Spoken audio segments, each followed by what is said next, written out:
Hi, I'm Rhian from Alt Architecture. And I'm Amanda from Alt Architecture.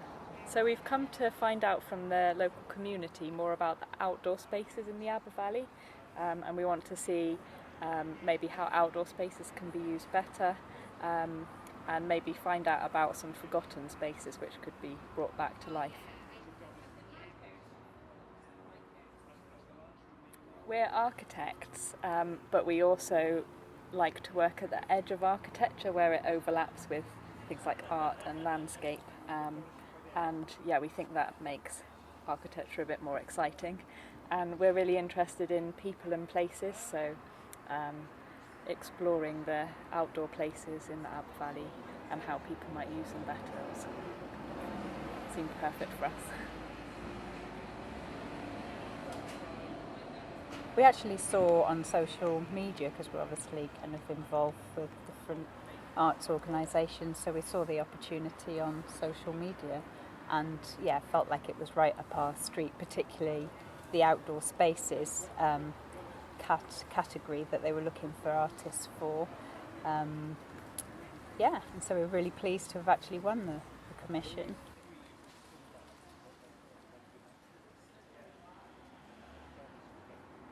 I suppose we've done some work based in the valleys, but not such engaged in community work such as this. In fact, it was the first time I've ever been to the Aber Valley, but hopefully not the last. Yeah, we've really enjoyed exploring the landscape and the local community, and it's kind of a hidden gem, I think, in the South Wales valleys.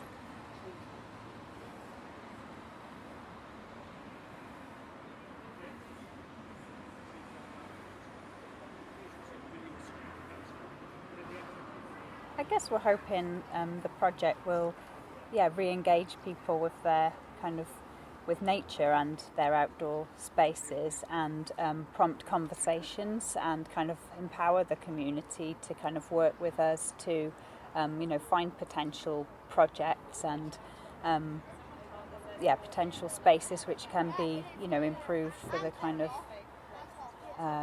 for the community and health and well-being. Really, we're kind of interested in a health and well-being focus, I think.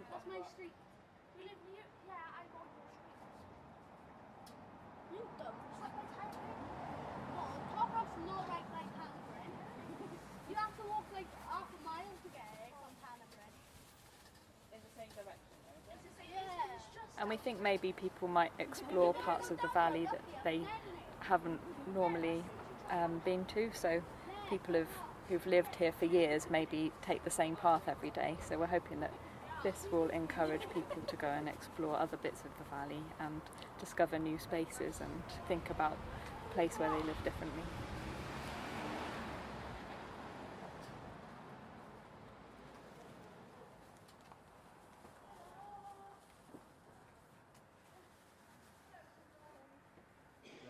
Casting direction awaits. Yeah, they did as well. Yeah, they really did. So, how did it? Hello, my name is Jesse Britton. I'm a theatre maker, and my project was looking at women and work in the Aber Valley, so Abertrydder and Sengheneth.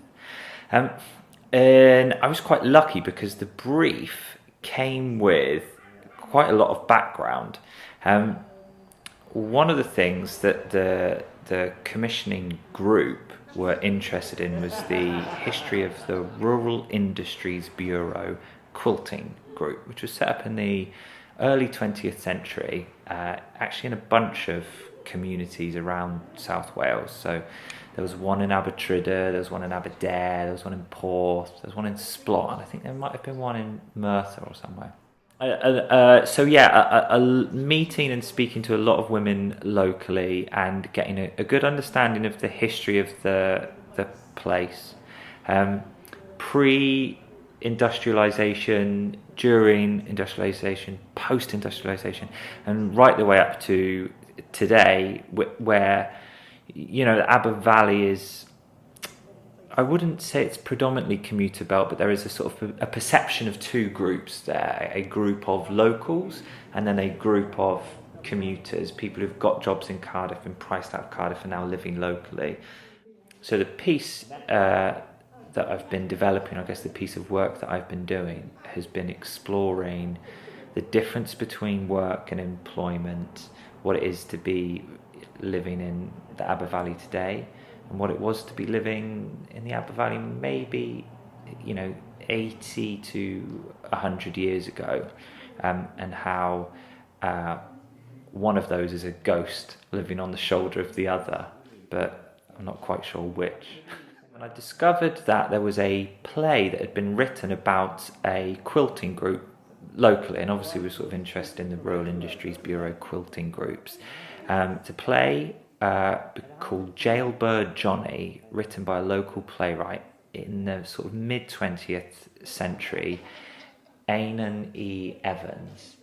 It's a short play, it's a one-act play, it's maybe about 20 pages long, and it's about this group of women who have a quilting group led by this sort of matriarch, this very sort of like proud woman. And they do their quilting in one of the sort of antechambers of a local church. So it's all female cast. The only character who comes in who isn't a member of the quilting group is the local police officer, who's also a named female character who's got lines.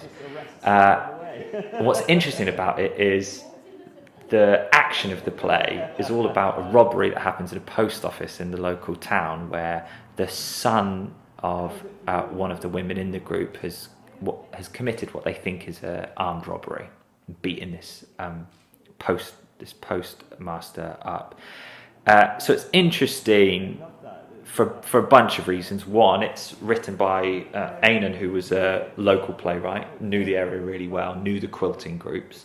It's all women, it's all female characters in it, but also it's entirely about men, or a man. It's a sort of classic thing of men writing about groups of women, and the only thing they talk about is a bloke, or what blokes are doing.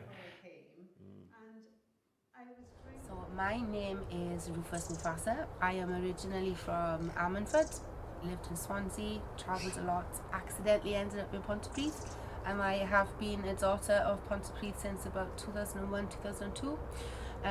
Raising my family there, and my practice is in language. So I'm a spoken word artist, poet, rapper, scriptwriter, and it looks like I am a conceptual artist in denial. We are in Oriel Graig y Fedw, which is a beautiful exhibition space and gallery that has been set up by Gorman and Fleer in their house stroke, garden stroke, next level, magical Mary Poppins bag shed. So it relates to me and my work inside and outside of the project with Undercurrents and Arthur.